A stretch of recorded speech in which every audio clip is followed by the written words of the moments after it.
নমস্কার বন্ধুরা, কেমন আছো সবাই? আশা করি তোমরা সবাই ভালো আছো। আমরাও ভালো আছি। রমা মুম্বাই ব্লগে তোমাদের সবাইকে স্বাগত। চলে এসেছি আবার আর একটা নতুন ভিডিও নিয়ে। আজ নবরাত্রির প্রথম দিন, মা শৈলপুত্রীর আরাধনার দিন। আজ তোমাদের সকলকে জানাচ্ছি নবরাত্রির অনেক অনেক শুভেচ্ছা। আমার গাছগুলোতে এখন কিন্তু খুব সুন্দর ফুল ফুটছে, আর বেশি বেশি ফুলের লোভে আমি কতগুলো বীজ ছড়িয়েছিলাম, বলেছিলাম না তোমাদের, দেখিয়েওছিলাম যে সেই বীজ থেকে চারা হয়েছিল। দেখো সে চারাগুলো কিন্তু এখন বড় হচ্ছে একটু একটু করে। তো কবে তাড়াতাড়ি করে বড় হবে আর ফুল ফুটবে সে অপেক্ষায় আছি। আমি একটা কারি পাতা গাছও কিন্তু কিনেছিলাম। ওই দেখো, দেখতে পাচ্ছ কারি পাতা গাছটা তুলসী গাছের পাশে? অনেক দিন হয়ে গেছে ওটা কিনেছি, কিন্তু তোমাদের সাথে শেয়ার করা হয়নি। যাই হোক, সকালটা কিন্তু খুব সুন্দর আজকের, অনেক সুন্দর রোদ উঠেছে আজকে। ছেলের পরীক্ষা চলছে বলছিলাম না, ওর পরীক্ষার চিন্তা যত আমার। এখন এই সকালবেলা একবার রিভিশন দিয়ে তারপরে পরীক্ষা দিতে যেতে হবে। তো আমি এখন তাড়াতাড়ি করে কাজ সারবো, সেরে তারপরে ওকে নিয়ে বসবো।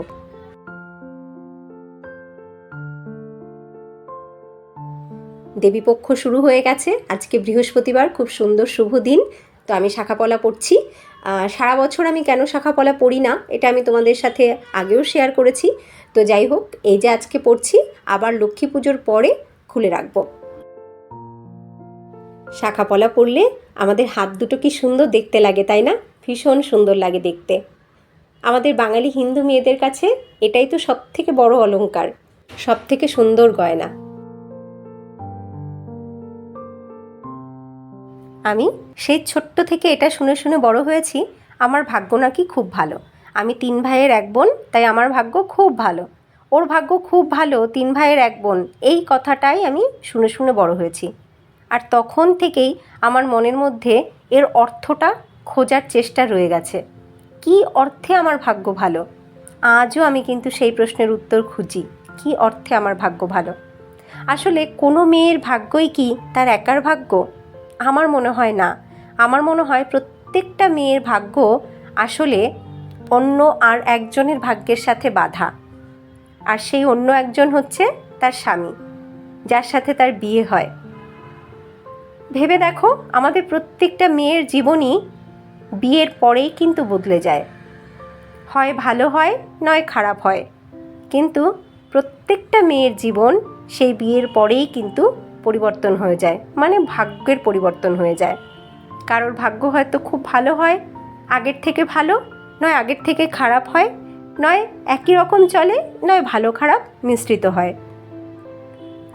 বিয়ের পরে স্বামীর সাথে থাকতে পারলেও, ডিভোর্স হলেও, অথবা উইডো হলো, খুব ভালো কিছু হলো অথবা অপ্রীতিকর যাই হোক, ভাগ্য কিন্তু পরিবর্তন হয়েই যায় ওই বিয়ের পরে।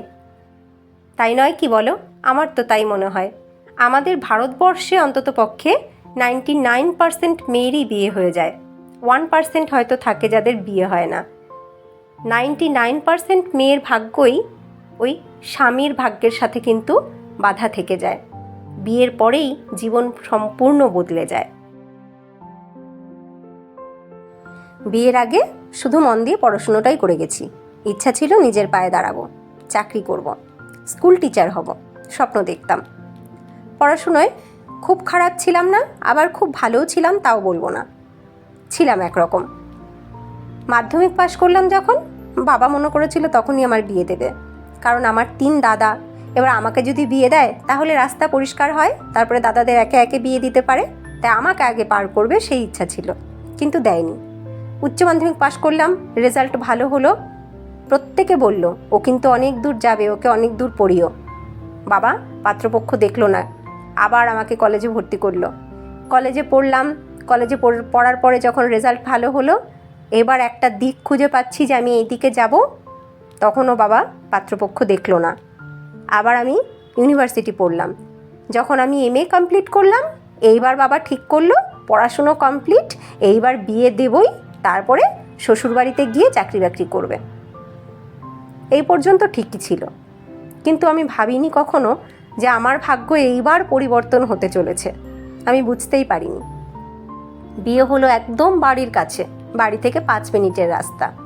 অথচ বিয়ের পরেই 1 মাস পরে আমি শুধু বাড়ি থেকে যে চলে আসলাম তা নয়, বাড়ি থেকে শ্বশুরবাড়ি, শ্বশুরবাড়ি থেকে পুরো ওয়েস্ট বেঙ্গলের বাইরে, পশ্চিমবঙ্গের বাইরেই আমি থাকছি। বরের যেখানে যেখানে ট্রান্সফার হচ্ছে সেইখানে যাচ্ছি। বরের সাথেও যা হচ্ছে আমার সাথেও তাই হচ্ছে। নতুন জায়গা, নতুন পরিবেশ, নতুন ভাষা, নতুন আবহাওয়া, সব কিছুর সাথে অ্যাডজাস্ট করে চলেছি। বিয়ের আগে কি ছিলাম আর কি হলাম? বিয়ের আগে কোনো কাজই করতে হতো না। মাকে হেল্প করবার জন্য হয়তো করতাম, মা অসুস্থ হলে হয়তো করতাম। আর বিয়ের পরে সেই যে 1 মাস পরেই আমি আমার বরের সাথে থাকতে শুরু করলাম, সম্পূর্ণ আলাদা জায়গাতে। আমি ছিলাম অন্ধ্রপ্রদেশে বিয়ের পরেই, 1 মাস পরেই চলে গেছিলাম অন্ধ্রপ্রদেশে। সেখানে গিয়ে কোনো হাউসহোল্ড আমার ছিল না, সম্পূর্ণ একা। বিয়ের আগে যেখানে মাকে হেল্প করবার জন্য করতাম বা মা অসুস্থ হলে করতাম, আর এখন কাউকে হেল্প করবার জন্য নয়, সম্পূর্ণ সব কাজ নিজেকেই করতে হবে। নিজের ঘরের, নিজের সংসারের কাজ একা হাতে সব কিছু। বাথরুম পরিষ্কার করা থেকে শুরু করে রান্নাঘর পরিষ্কার, পুরো ঘর পরিষ্কার, তার সাথে রান্না বান্না, বাসন মাজা, কাপড় ধোয়া, এভরিথিং সবটাই নিজের হাতে করতে শুরু করলাম। ভাগ্য কিন্তু বদলে গেল। আমার ভাগ্যের চাকা একটু একটু করে ঘুরতে শুরু করে দিয়েছে। তারপরে যখন ছেলে হলো, তারপরে তো সময় যে কোথা থেকে বয়ে গেল টেরই পেলাম না। আমার কাজ আরও 4 গুণ বেড়ে গেল। আমার খাটুনি বলো বা পরিশ্রম 4 গুণ আরও বেড়ে গেল। কোথা থেকে এতগুলো বছর পার করে ফেললাম সত্যি বুঝলাম না। একা হাতেই সবটা সামলালাম। আমার ভাগ্য কিন্তু পরিবর্তন হয়ে গেল। বিয়ের আগে যেখানে ভাবতাম আমি স্কুল টিচার হব, দিদিমণি হব, প্রতিদিন সুন্দর করে শাড়ি পরে স্কুলে যাব, সেটা কিন্তু আর হলো না বিয়ের পরে। বিয়ের আগে মাধ্যমিক পাশ করার পর থেকেই আমি কিন্তু ছোট ছোট বাচ্চাদের টিউশন নিতাম। গ্রাজুয়েশন কমপ্লিট করে যখন আমি এমএতে ভর্তি হলাম, তখন আমি গ্রাজুয়েশনের ছেলে মেয়েদেরকে পড়াতাম, মানে বিএ স্টুডেন্ট পড়াতাম। তখন আমি রীতিমতন একজন টিউশন টিচার। আমার সাবজেক্টের অন্ততপক্ষে সবাই আমাকে চিনতে শুরু করেছিল। বিয়ের পরে সেটাও বন্ধ হয়ে গেল। মানে অর্থ উপার্জনের মাধ্যমে যদি নিজের পায়ে দাঁড়ানো বলো, সেটা কিন্তু আমার আর হলো না। তবে আমার বর কিন্তু চায় আমি নিজে কিছু করি, কিন্তু আমার সত্যি কি সেই সুযোগ আছে? সম্পূর্ণ একার সংসার, কেউ নেই তৃতীয় ব্যক্তি যে কোনোভাবে একটু হেল্প করবে। বিয়ের 1.5 বছরের পরেই তো আমার ছেলে হলো। আমার ওই একা ছোট্ট ছেলেটাকে রেখে আমি কি করে কাজে যাই বলো? কার কাছে রেখে যাব?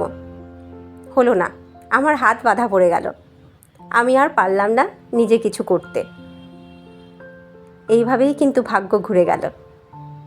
সত্যি তো, ভাগ্য ওই হাজবেন্ডের ভাগ্যের সুতোর সাথেই বাঁধা। কোথা থেকে এতগুলো বছর পার করে ফেললাম সত্যি বুঝলাম না। একা হাতেই সবটা সামলালাম। দূর থেকে দেখে সবাই মনে করে রমা কিন্তু খুব ভালো আছে। আমার আত্মীয় স্বজন, আমার পাড়া প্রতিবেশী, কাকিমা জেঠিমারা, আমার বন্ধু বান্ধব, দূর থেকে দেখে সবাইকে তাই মনে হয়, ও খুব ভালো আছে, ওর ভাগ্য খুব ভালো। কিন্তু সেই উত্তর আমার কাছে আজও ক্লিয়ার নয়, আমার ভাগ্য কিসে ভালো।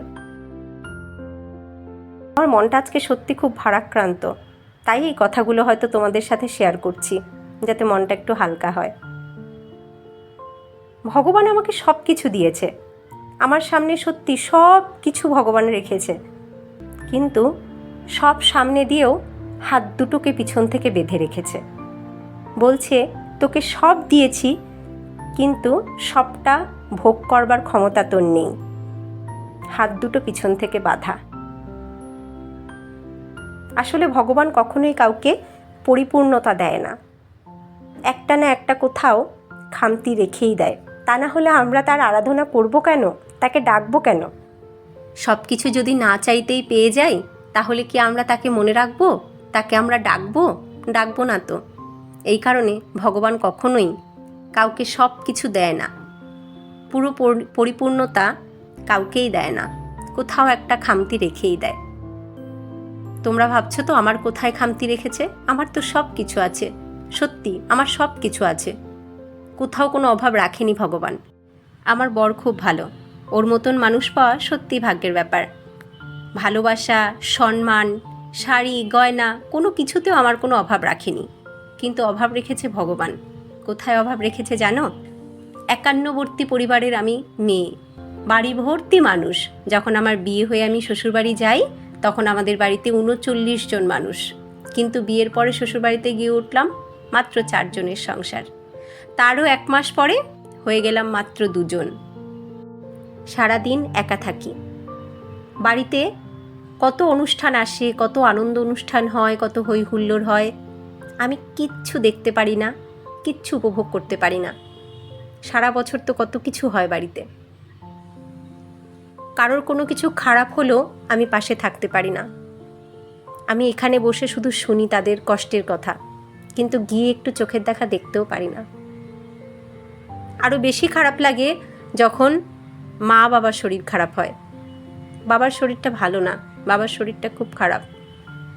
মনটা খুব ছটফট করছে, কিন্তু যেতে পারছি না, দেখতে পারছি না, ভালো লাগে না। এই কারণেই বলছি, ভগবান কোথাও না কোথাও একটা অপূর্ণতা রেখেই দেয়। আমাকে ভগবান সব কিছু দিয়েছে, আমার সবাই আছে, আপনজন সবাই আছে, কিন্তু থেকেও আজকে আমার কাছে কেউ নেই, আমি একা। অনেক আনন্দ অনুষ্ঠান দিয়েছে, কিন্তু উপভোগ করতে দেয়নি, একা রেখেছে আমাকে। এইটাই আমার অপূর্ণতা, যা বোধহয় কোনোদিনও পূর্ণ হওয়ার নয়। মনটা সত্যি খুব খারাপ আজকে, খুব দেখতে ইচ্ছা করছে বাবুকে, কিন্তু যেতে পারছি না, দেখতে পারছি না। আর এই কারণেই হয়তো সেই ছোট্টবেলা থেকে শুনে আসা কথাটার কোনো উত্তর আজও আমি খুঁজে পেলাম না।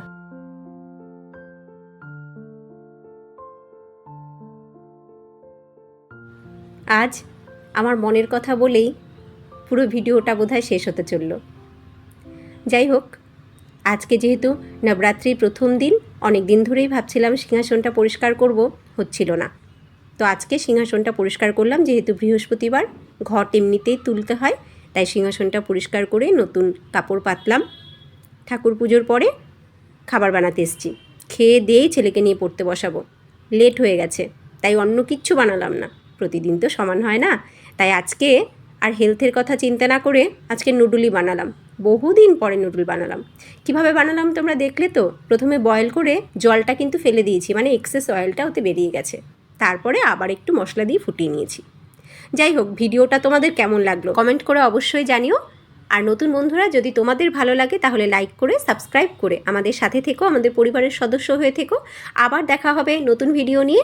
ততক্ষণ তোমরা সবাই ভালো থেকো, সুস্থ থেকো। টাটা।